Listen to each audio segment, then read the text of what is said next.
Somos Luis Velázquez y Eduardo Porcarelli. Los invitamos a que nos acompañen todos los viernes a las 9 de la mañana en El Séptimo Laberinto. Un viaje por los confines de nuestro mundo interior y exterior. Ciencia, filosofía y esoterismo por lavisiónradio.net. Información que va contigo. El Séptimo Laberinto. Hoy tenemos como invitado al profesor Miguel Ángel González, doctor en filosofía. Es licenciado en filosofía de la Pontificia Universidad Católica de Chile, abogado también, licenciado en Derecho, ha trabajado en las áreas de antropología, ética, filosofía de la religión, analizando y enseñando el pensamiento de Kant, Hegel, Nietzsche, Rawls y Heidegger.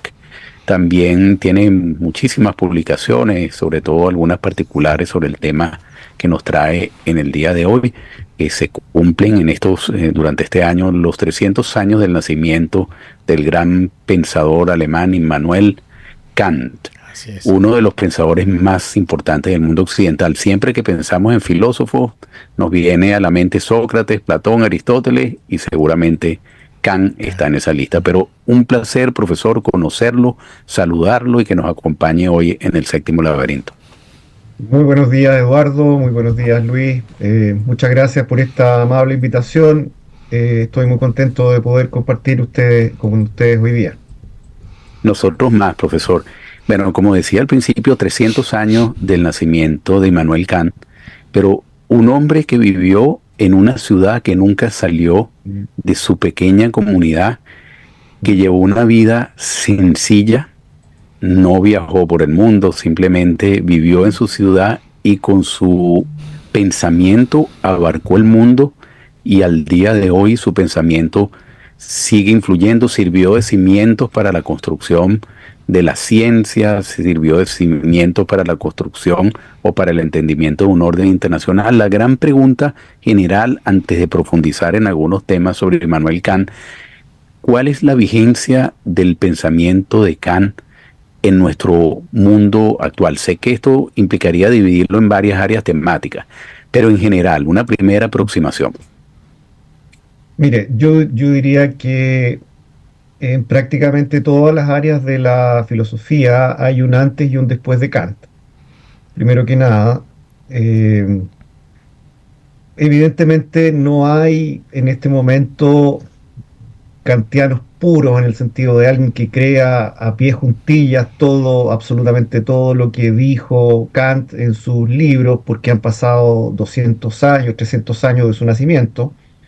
Sin embargo, si uno examina la filosofía contemporánea, si uno examina tanto la ciencia, la teoría de la ciencia contemporánea, la filosofía de la ciencia contemporánea, así como la ética, por ejemplo, la idea de derechos humanos, la idea de dignidad humana, la idea de, como usted decía, un orden internacional similar a la Unión Europea. O sea, es curioso, pero Kant como que hubiera previsto la Unión Europea muchos años antes de que pudiera ser pensada. O sea, Kant, como filósofo moderno, vivió en una época violenta. O sea, las guerras europeas, la censura que tuvo que enfrentar en algún momento. La misma ciudad que usted mencionaba, que es la ciudad de Königsberg, cuando incluso en la infancia de Kant, eso era Prusia, pero en algún momento fue conquistada por Rusia, porque es una ciudad fronteriza, y después volvió a ser Prusia. Actualmente está en Polonia. Es una ciudad puerto, y por eso una ciudad muy fría, a propósito de que hablaban del clima. O sea, imaginemos a Kant en una biblioteca con 20 grados bajo cero fácilmente en invierno. Ahora, es curioso, o sea, es muy llamativo, y eso habla de la genialidad de algunos intelectuales como Kant, que abarcaron todo el saber de su época, cosa que ya es imposible para cualquiera en la época actual.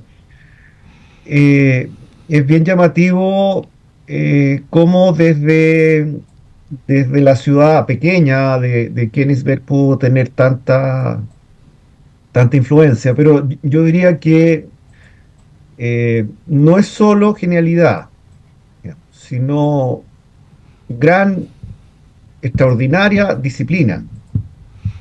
O sea, es decir, Kant probablemente tuvo varias ideas geniales, pero esas ideas geniales no serían un sistema filosófico. Kant no hubiera estado, por ejemplo, 10 años en silencio, o sea, digamos, sin publicar. Esta es la famosa década del silencio. Kant, ya un tanto mayor, digamos, recibió una cátedra en la Universidad de Königsberg. No es un genio juvenil. Kant publicó su primera gran obra, La crítica de la razón pura, con 57 años. La primera versión de la crítica de la razón pura. Bueno, antes de la crítica de la razón pura, Kant estuvo 10 años sin publicar absolutamente nada, dedicado a desarrollar su sistema filosófico, algo que también es impensable hoy día que un profesor no publique nada en 10 años. Sí. Ya a los 2 años, probablemente su decano lo hubiera llamado y le hubiera dicho: señor Kant, usted es un flojo, usted no ha publicado nada. Bueno, se han dado casos así, sobre todo en la universidad alemana. También hay anécdotas similares respecto a Heidegger o a Gadamer especialmente. Eh, pero yo quiero destacar este elemento de reflexión y meditación de Kant, o sea, es decir, esta integridad intelectual también de no publicar nada hasta no tener un sistema suficientemente maduro para ser entregado al público.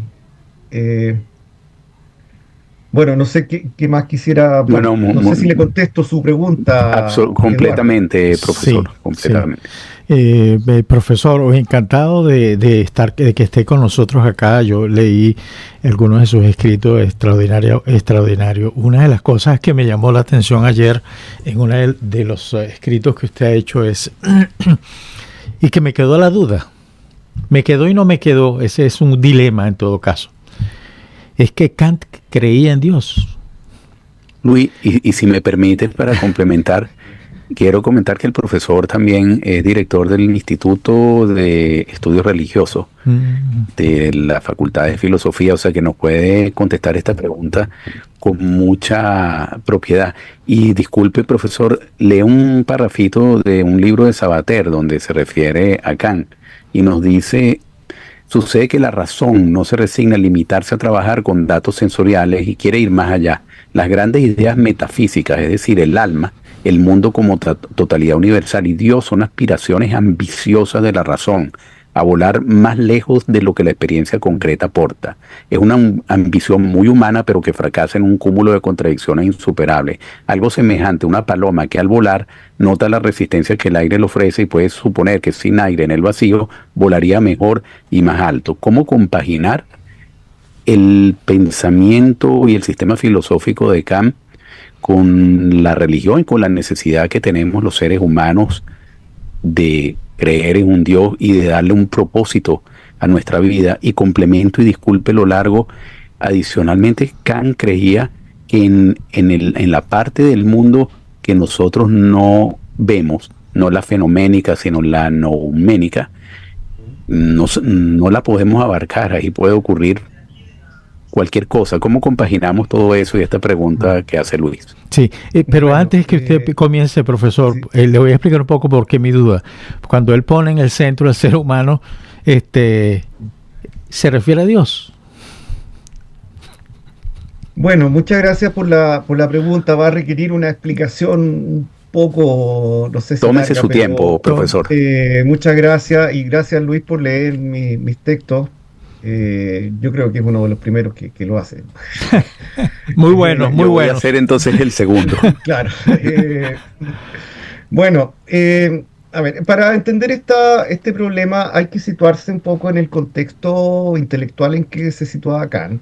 En la, en la época de Kant había una discusión en la filosofía europea entre dos corrientes irreconciliables.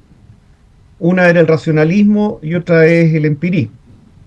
Respecto al racionalismo, es una corriente que está a partir de autores como Descartes, Spinoza, Leibniz, es una tradición en el fondo que piensa que las verdades se obtienen solo a partir de la razón y que por lo tanto a partir de la sola razón, por ejemplo, yo puedo demostrar la existencia de Dios, la existencia del alma, y en ese sentido también sería posible darle un respaldo filosófico a los postulados principales del cristianismo.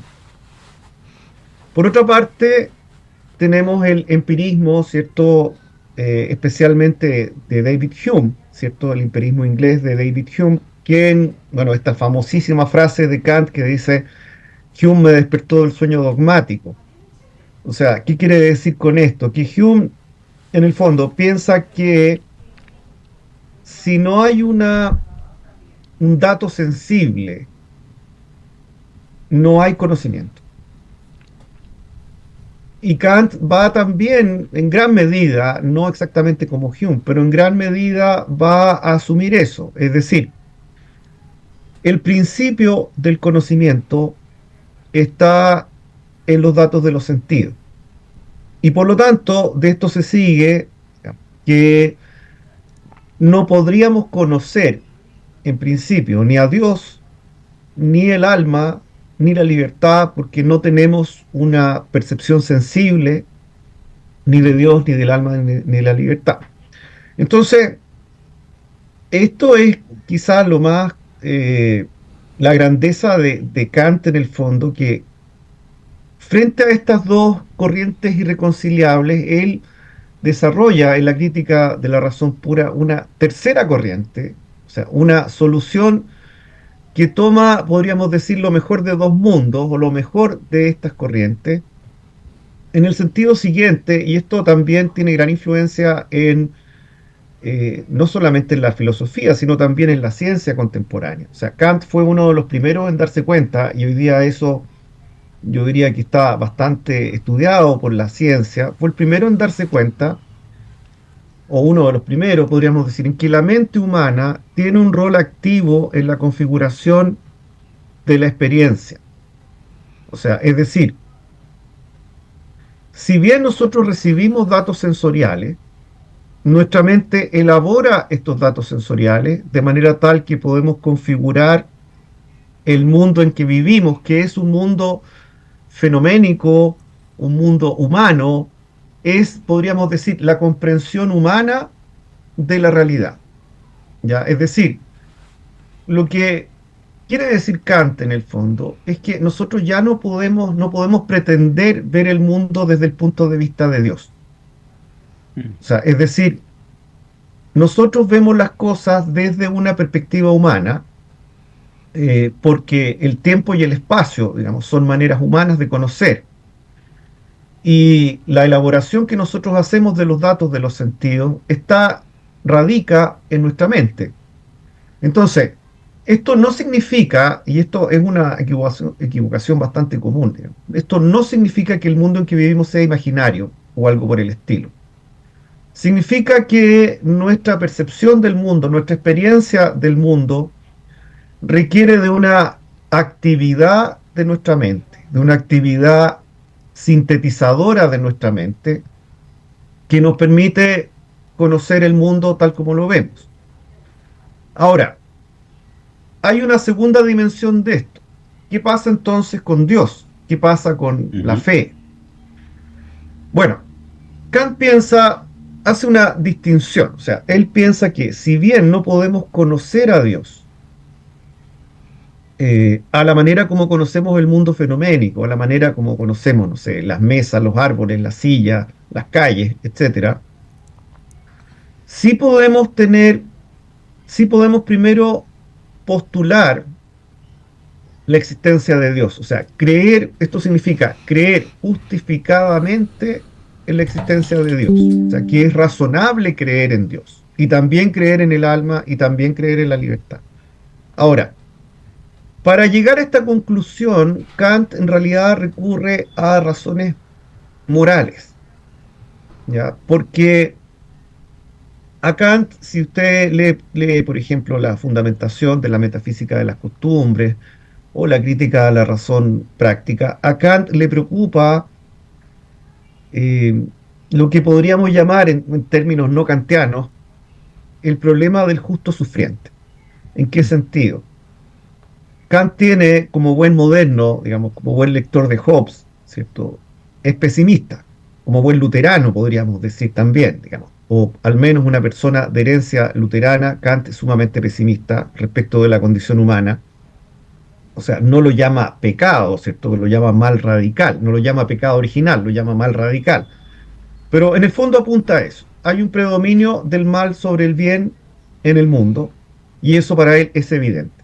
Es evidente tanto en el estado de naturaleza, o sea, en lo primitivo del hombre, podríamos decir, en las culturas ancestrales, como también en el estado civilizado, que está lleno de hipocresía, que está lleno de engaño, de mentira, etcétera.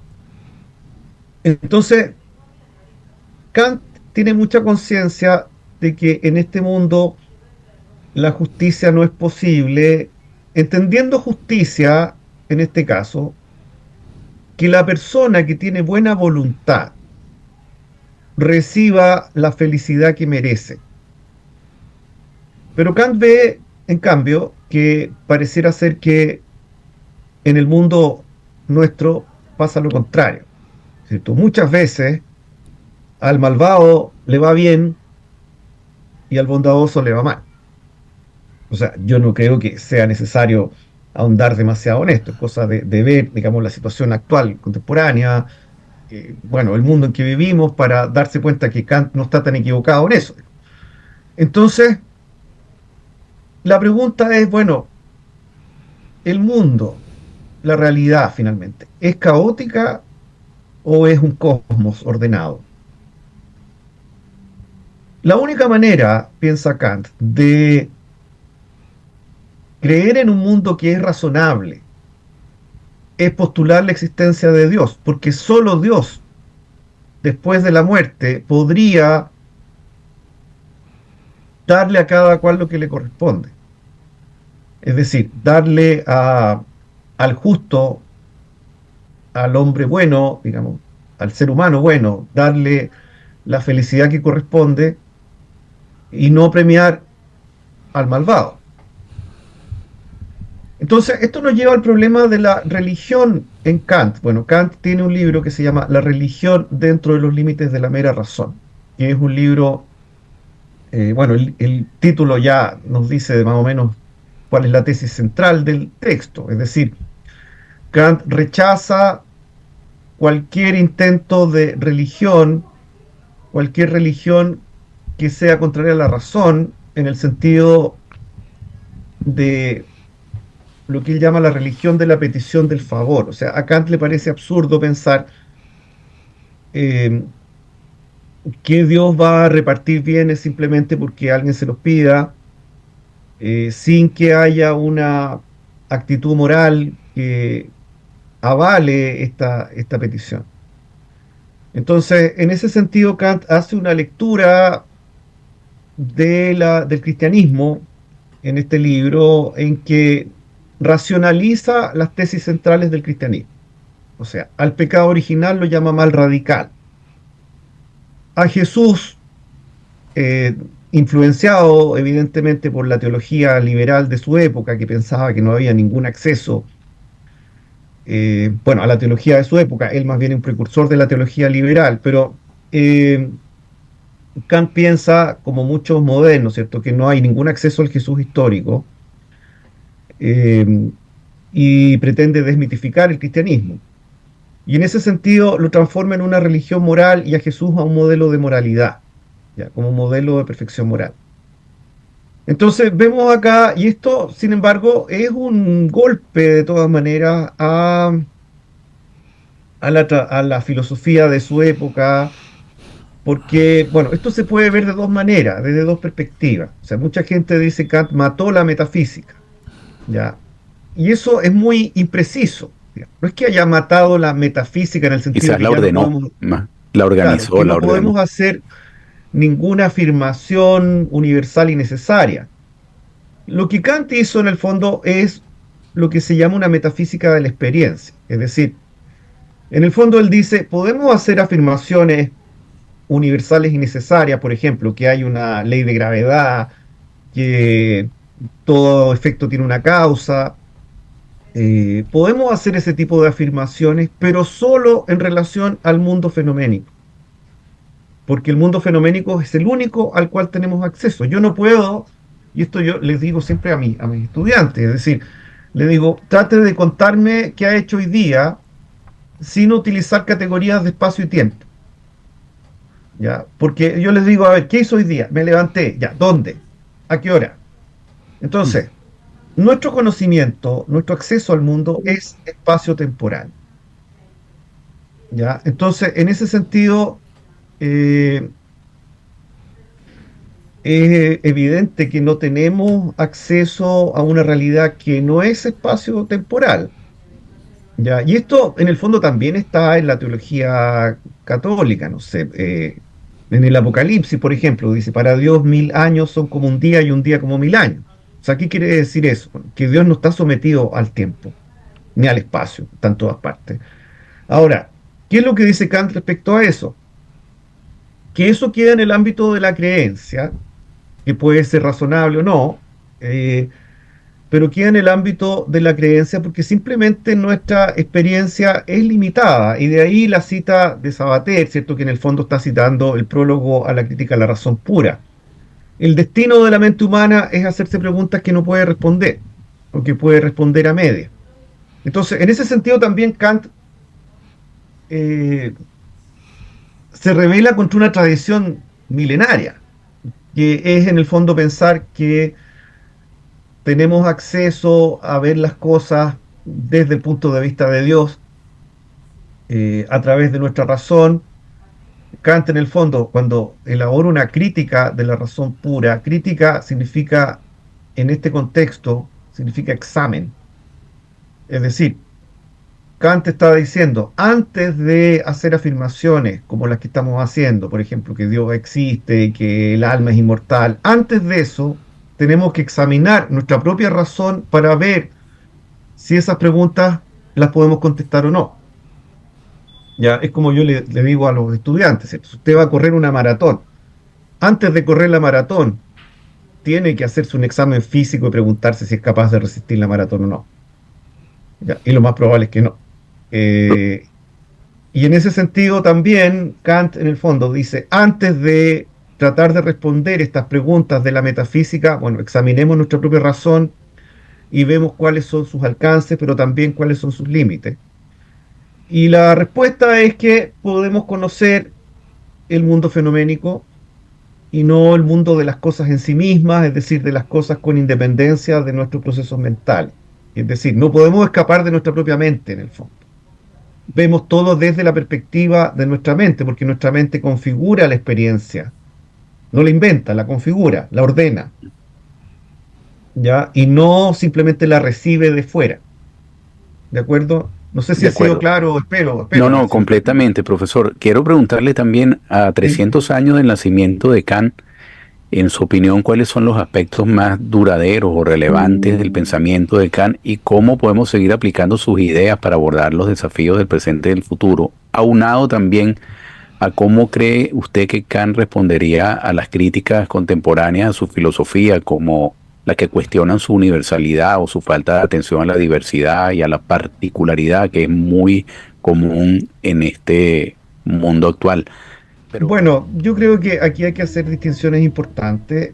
Eh, Respecto a lo que podríamos llamar teoría del conocimiento o filosofía de la experiencia, es indudable que Kant marcó un punto de inflexión que tiene que ver precisamente con esta idea de que la mente tiene un rol activo en la configuración de la experiencia, ¿ya? Y que el tiempo y el espacio son intuiciones propias de la mente humana, y no son cosas en sí mismas. Esto, por ejemplo, ha sido recogido en gran medida por Martin Heidegger en Ser y Tiempo, ¿cierto? Que es la gran obra del siglo XX, filosofía, una de las grandes obras, quizás el libro más importante del siglo XX, también por los sucesores de Heidegger, como Hans-Georg Gadamer, por ejemplo. Y no solamente en la tradición filosófica, también en la teoría de la ciencia, autores como Karl Popper, por ejemplo, Thomas Kuhn, que son autores del siglo XX, ya junto con sus sucesores, también los que se dedican a la filosofía de la mente, en el fondo, son personas que ya parten de supuestos kantianos, estos supuestos fundamentales. Ahora, evidentemente, eh, Kant también no puede haber anticipado cosas como la ingeniería genética o algo así, o el ADN, o los avances de la neurología, por ejemplo. Sin embargo, Kant sigue dialogando y hasta ahora, en el fondo, yo diría que nadie ha refutado las intuiciones fundamentales de Kant en este punto, en el punto de cómo se configura la experiencia. Ya, lo que sí, evidentemente, hay muchas precisiones que hacer y mucho diálogo tanto con la ciencia como con la filosofía. En cuanto a su obra moral, la idea de que la moral es categórica, que no depende de la religión, que los mandatos morales son absolutos, que hay una dignidad humana que se puede fundamentar desde la razón y no solo desde dogmas cristianos, que las personas son fines y no medios, que son fines en sí mismos, que no son medios, que los mandatos morales son imperativos categóricos, no hipotéticos, es decir, que no está sujeto a condición. Bueno, todo eso está presente en el debate moral contemporáneo. Si ustedes, en el fondo, la discusión moral contemporánea está entre los autores de inspiración kantiana, eh, por ejemplo, Jürgen Habermas, o incluso John Rawls, digamos, autores eh, contra los autores más bien contractualistas o los autores utilitaristas, pero o sea, no es entendible incluso, y esto quizá es lo más relevante, la idea de derechos humanos no es entendible sin Kant. O sea, es decir, no podemos hablar de derechos humanos absolutos y universales sin la idea de una dignidad humana, o sea, sin esta relación entre dignidad humana y derechos humanos. Y esa relación, en el fondo, ya está presente de manera bastante clara, por ejemplo, en la metafísica de las costumbres de Kant. Ahora, Kant llegó a una fundamentación de lo que podríamos llamar los derechos de primera generación, es decir, derechos humanos como libertad de expresión, libertad de culto, etcétera. Es decir, ahora, hay una discusión ahí respecto a hasta qué punto sería posible fundamentar a partir de Kant los derechos sociales, por ejemplo. Derecho a la educación, derecho a la salud, derecho a la vivienda. Ahora, yo diría que es pedirle demasiado a Kant, porque esta discusión es propia de una sociedad industrializada. Sí, de otra Kant época, no completamente. alcanzó a ver la revolución industrial ni la sociedad de masa, es decir, los primeros diagnósticos respecto a la sociedad de masa, a la sociedad actual, digamos, yo creo que los encontramos recién en Nietzsche eh, y en Marx, evidentemente.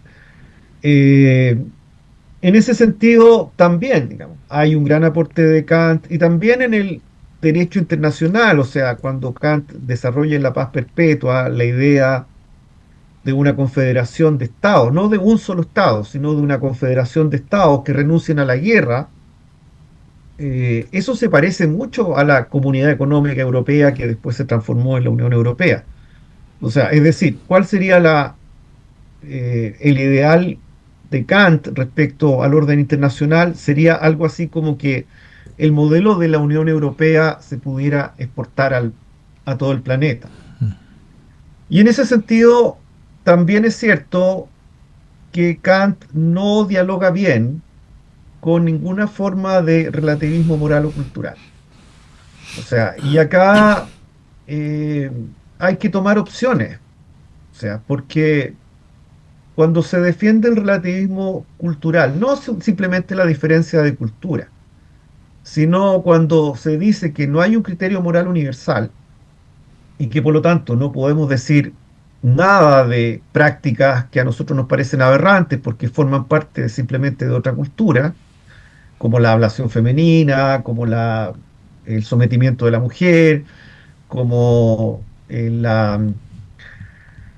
por ejemplo, la falta de libertades en países musulmanes. Bueno, ahí hay que tomar una opción, digamos, y esto eh, también tiene muchas consecuencias a nivel político que no siempre son agradables de ver. O sea, ¿en qué sentido? En que, por decirlo de una manera popular, no se puede estar con Dios y con el diablo. ¿En qué sentido? O sea, yo no puedo ser relativista cultural por un lado y afirmar los derechos humanos por otro. Ya hay políticos en Chile, por ejemplo, y no sé si me meten problemas por decir esto, o con no sé cuáles serán las ideas políticas de Luis o de Eduardo, pero voy a decir nomás lo que pienso. Hay políticos en Chile, por ejemplo, que hasta el día de hoy defienden el régimen cubano, diciendo, bueno, ellos tienen su sistema porque el pueblo se ha dado ese sistema. Bueno, Kant diría, no. O sea, si no se respeta la dignidad, si no se respeta, yo diría que Kant actualmente apoyaría la separación de los poderes del Estado. Si no se respetan los derechos humanos, si no hay jueces independientes, no se puede decir simplemente que es una democracia diferente. Eso no es democracia. Mis Eso no ideas es son las de respeto por Kant, los por derechos cierto. humanos. ¿Ah? Mis ideas son las de Kant, por cierto. Ya, muy bien. Igual, Entonces, en igual. ese sentido, Kant no podría en este momento, si estuviera vivo, en ningún caso eh, apoyar un régimen totalitario, una dictadura. Ahora, claro que a Kant se le pueden criticar muchas cosas. Por ejemplo, tiene cosas que son ya poco risibles, ¿cierto? Como su definición de matrimonio, que todo el mundo se ha reído de eso, todo el mundo, todo el tiempo, como bueno, también otras cosas como que no desarrolló tanto la idea de los derechos humanos o distinguió entre ciudadanos de primera y segunda clase, ese tipo de cosas, o el rol de la mujer. Bueno, en fin, son cosas que forman parte de la época de Kant. O sea, Kant sigue siendo un hombre del siglo XVIII, ya, no es un hombre del siglo XX. Ahora, sus ideas configuran nuestra manera de ver las cosas, como les digo. O sea, es decir, el germen o la raíz de ideas como dignidad humana, derechos humanos, derecho internacional, entendido en el sentido que lo hemos visto hasta ahora. Eh, y podríamos seguir con esto. O sea, incluso podríamos hablar de la influencia de Kant en la teología. O sea, es decir, la teología del siglo XIX tuvo una gran influencia de Kant. También esta idea de que no se puede probar la existencia de Dios también es polémica. Eh, o sea, en ese sentido es bien llamativo, y probablemente Kant es uno de los últimos filósofos con un saber universal, con un saber que abarcaba prácticamente todas las áreas del conocimiento. ¿Ya? Y, Y eso yo diría que está plenamente vigente hoy día, aún. Sí. Profesor, como usted lo señaló, bueno, estamos viviendo un mundo muy complejo, en donde Así es. pasan diariamente muchas cosas, en donde a veces uno consigue que lo malo y lo bueno caminan juntos, y en algunos momentos parecieran que fueran uno solo. Es una sociedad compleja la que vive el mundo. Pero dentro del marco kantiano, del pensamiento kantiano, ¿cómo comprender, por un lado, la razón práctica, y cómo comprender la moralidad? Luis, y permíteme complementar tu pregunta, está relacionado con tu pregunta. En el tema de filosofía de la historia, Kant creía en la idea de una historia universal con propósito. Yo me pregunto, esa idea universal con propósito, un proceso progresivo hacia un fin racional, a 300 años de su nacimiento, aunque ese fin racional no haya sido visible, podemos decir que ese propósito que me gustaría que usted también nos comentara sobre ese propósito que visualizaba Kant. ¿Se ha ido cumpliendo o estamos más lejos de ese propósito? Por un lado, y usted mismo lo ha señalado, se han avanzado en algunos temas que prácticamente eran irrelevantes en la época de Kant. Hoy día se han avanzado en esos temas, pero aunado a la pregunta que hace Luis, sí, uno ve que mal y bien caminan juntos y el mal como que siempre lleva la delantera. ¿Qué nos pudiera decir al respecto de la pregunta de Luis y de este complemento? Bueno, hay, yo diría, tres temas acá que hay que distinguir. O sea, en primer lugar, la moral. Kant sostiene que la moral viene de la razón, que en nuestra razón hay un principio moral que se llama el imperativo categórico, que en el fondo significa que a pesar de que no lo explicitemos o no lo entendemos, no estamos, digamos, con este principio en mente todo el tiempo. Sin embargo, implícitamente cuando actuamos moralmente, actuamos de una manera tal que los demás pudieran hacerlo igual. Digamos. O sea, es decir, bueno, esto es más técnico. La máxima de la acción, el principio de la acción debe poder ser universalizable. Y es un criterio moral. Voy a poner un ejemplo de Kant, ¿cierto? Kant dice, es universalizable el principio de voy a vengar todas las ofensas. Bueno, él mismo se da cuenta que si yo tengo un principio de esa naturaleza y me vengo de cualquier tipo de ofensa o cualquier cosa que yo considere ofensiva y todo el mundo actúa igual, evidentemente el resultado va a ser un desastre, un mundo de puro conflicto y de violencia. Lo mismo está, si yo me pregunto, en Chile se habla a veces de la ley del mínimo esfuerzo, si hacer las cosas con hacer el menos esfuerzo posible, hacer las cosas eh, a la rápida. Bueno, la pregunta de Kant es, bueno, esa máxima, ese principio, ¿puede ser moralmente aceptable? Bueno, cualquier persona, diría Kant, y en esto Kant piensa que cualquier persona sabe en el fondo qué es lo que tiene que hacer. O sea, no le parece que la Mm. moral, qué es lo que tenemos que hacer sea algo especialmente problemático. O sea, es un hombre muy riguroso. Kant tiene además una cierta fijación con el tema de la mentira. O sea, para él la mentira es completamente inaceptable en cualquier circunstancia. Eh, en ese sentido, es un criterio moral que yo debería preguntarme antes de actuar, por ejemplo. O sea, si un alumno me hace una pregunta, por ejemplo, que no puedo responder porque no sé, ¿cuál sería la norma universal en este caso? ¿Qué es lo que yo quisiera que todo el mundo, eh, cómo quisiera yo que todo el mundo actuara? Bueno, yo diría que lo universal acá sería, o lo razonable para Kant sería decir, mire, en realidad no lo sé, no inventar una respuesta.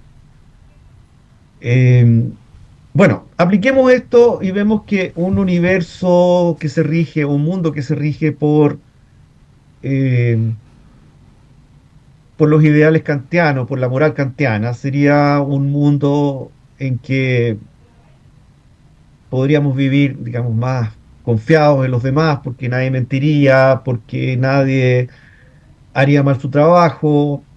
Esto también es muy alemán, hay que decirlo, digamos. O sea, esto le hace todavía mucho sentido a los alemanes actuales, porque tienen en ese sentido, por lo menos en el ámbito del trabajo, y yo lo digo porque viví 5 años allá, digamos, una ética del trabajo muy superior a la nuestra.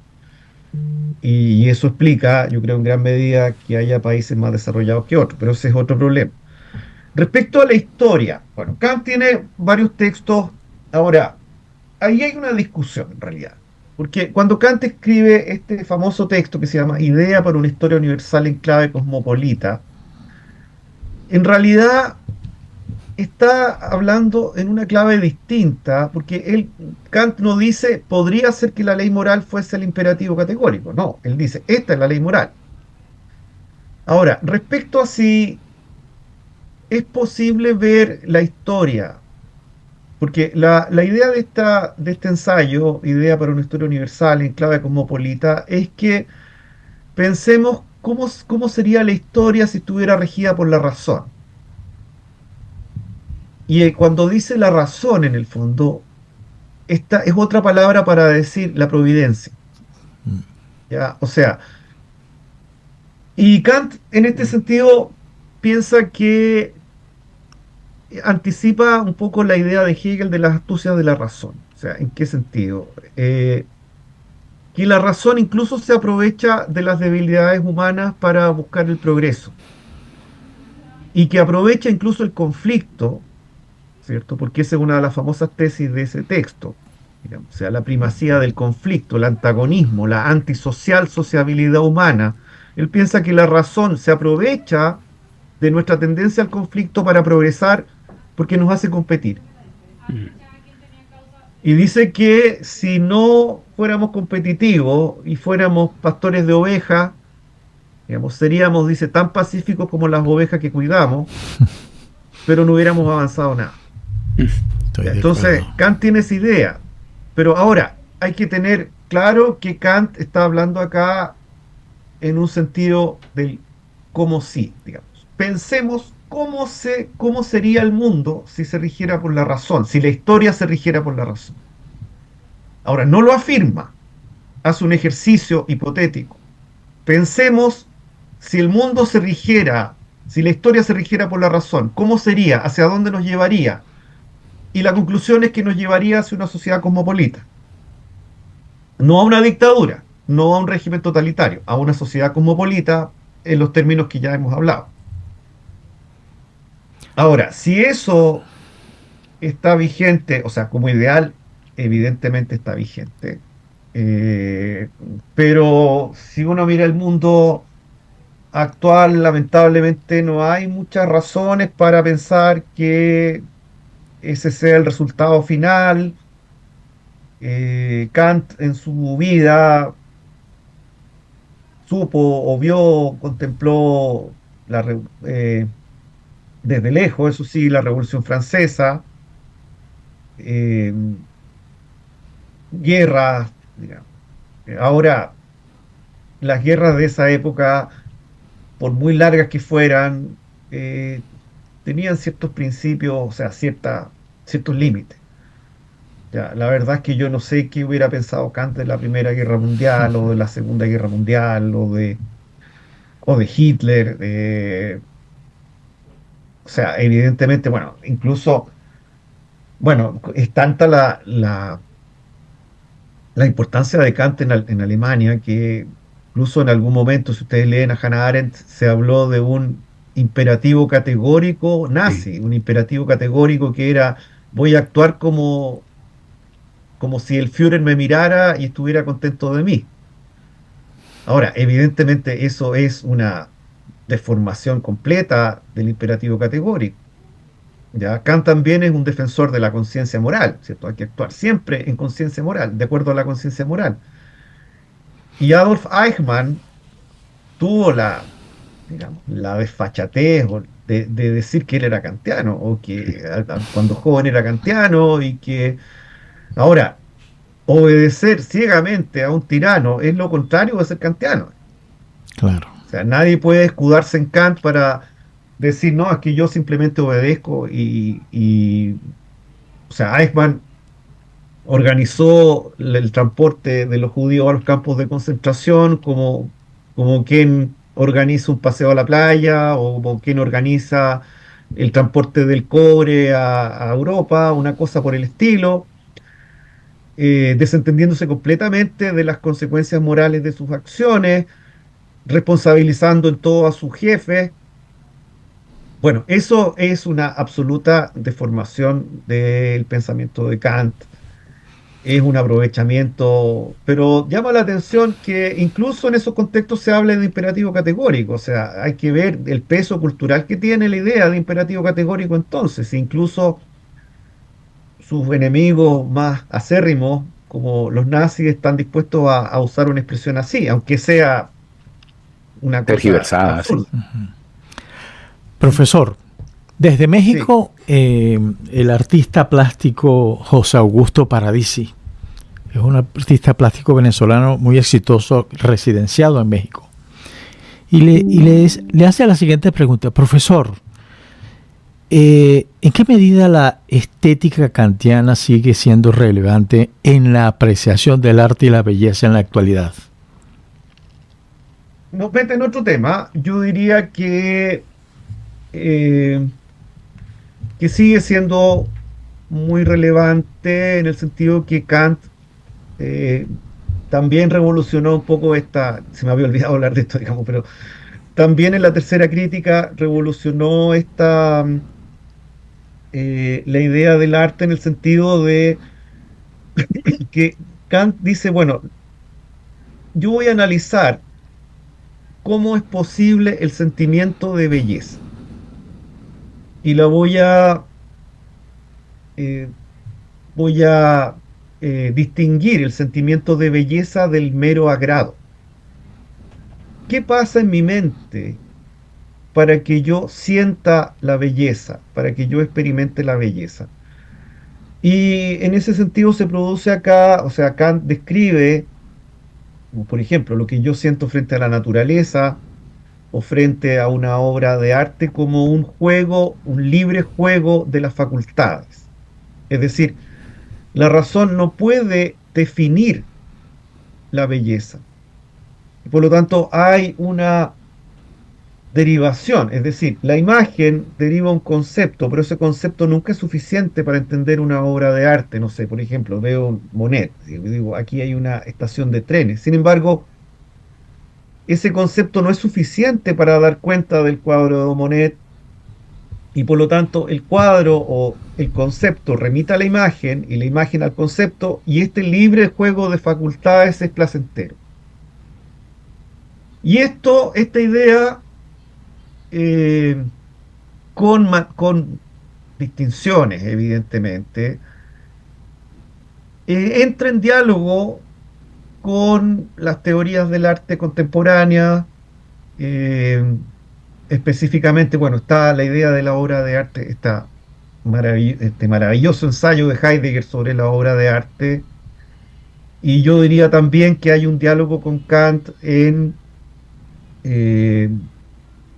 en Gadamer, ¿cierto? Que Gadamer, yo diría que es el gran pensador del arte del siglo XX, y ahí, tanto en Verdad y Método como en la actualidad de lo bello, si bien no se puede decir que Gadamer sea kantiano, es lo mismo, o sea, es lo mismo cuando hablamos de moral con Kant, digamos, o sea, no es que yo tenga que ser necesariamente kantiano, pero no puedo hacer como que Kant no hubiera existido, ya, porque Kant siempre tiene esta capacidad de marcar un antes y un después, y eso también es válido para el problema de la belleza, ya, ¿qué es la belleza? Y lo importante es que Kant habla del sentimiento de belleza, no de eh, el concepto de belleza, porque no hay para Kant un concepto de belleza. Ahora, lo que yo le digo a mis estudiantes, y con esto termino la respuesta, es que la teoría de Kant funciona más o menos hasta los impresionistas, ¿ya? Porque para Kant la idea de un arte conceptual es cuchillo de palo, digamos, una cosa que no tiene mayor, una cosa contradictoria. O sea, arte conceptual para Kant es una idea contradictoria. Ya, es como decir cuadrado redondo, una cosa así. Eh, entonces, bueno, ahí Kant apoyaría algunas de las ideas estéticas de hoy día y otras probablemente no. Ya, pero sigue habiendo un diálogo, y lo que hace Gadamer en el fondo es tomar la visión de Kant y de Aristóteles, ¿cierto? Y tratar de alguna manera de hacerla compatible con el arte no representativo. Ahora, si ustedes le dicen a Kant, le hubieran dicho a Kant que hay un arte no representativo, que no representa nada, que es abstracto, tampoco lo hubiera entendido. O sea, no, eso no existía en su época, ya, así Claro, como la sociedad industrial. No claro. existía en su época y Kant tampoco podía preverlo. Profesor, como nos queda poquito tiempo, me queda una pregunta. Muy bien. El tema de la moralidad en Kant y del comportamiento moral de los individuos tiene una cierta limitación que es que, corríjame usted, Kant decía que ese comportamiento moral no debía estar sujeto a presiones, a imposiciones, sino debía provenir de un convencimiento del ser humano de que eso que estaba actuando era lo correcto, debía actuar de esa manera porque era lo correcto, pero nuestras sociedades, sobre todo, por lo menos aquí uno ve en Estados Unidos, que yo estoy seguro que un porcentaje de la población cumple con las leyes por temor al castigo, porque el sistema funciona para que si se quiebra la ley haya un castigo y no necesariamente por un convencimiento de que debo hacer lo correcto porque es lo correcto, ¿no? De cómo nosotros podemos compaginar esas dos cosas del Estado que va agarrando más fuerza y los poderes más fuerza versus el individuo que debe comportarse de una forma moral, pero por convencimiento, y también el tema de la acción política que Kant creía en que debía estar guiada por la moralidad, pero vemos que la mayoría de nuestros políticos están muy lejos de manejarse moralmente, ¿no? Líderes mundiales y líderes locales, parece que eso está en un segundo plano. ¿Cómo compaginamos todo eso? La experiencia del individuo desde sus ganancias individuales, teniendo un comportamiento moral para crecer, o la sociedad que debe tratar de proteger al colectivo de aquellos individuos que siempre están dispuestos por su condición humana a separarse del régimen legal. Comprendo la pregunta, Eduardo. Bueno, Kant no es ningún ingenuo. La teoría moral kantiana hay que entenderla siempre en conjunto con la teoría jurídica de Kant. O sea, es decir, Kant piensa que estos dos órdenes, el orden moral y el orden jurídico, coexisten y sabe perfectamente, y en este sentido se produce una suerte de paradoja, ¿cierto? Porque Kant es de una exigencia absoluta en materia moral. Por ejemplo, dice en un pasaje que la amistad en el mundo, la amistad, digamos, la fidelidad en la amistad, sería exigible aunque no hubiera ningún amigo fiel en el mundo. O sea, es decir, las normas morales no dependen de que la gente las cumpla o no.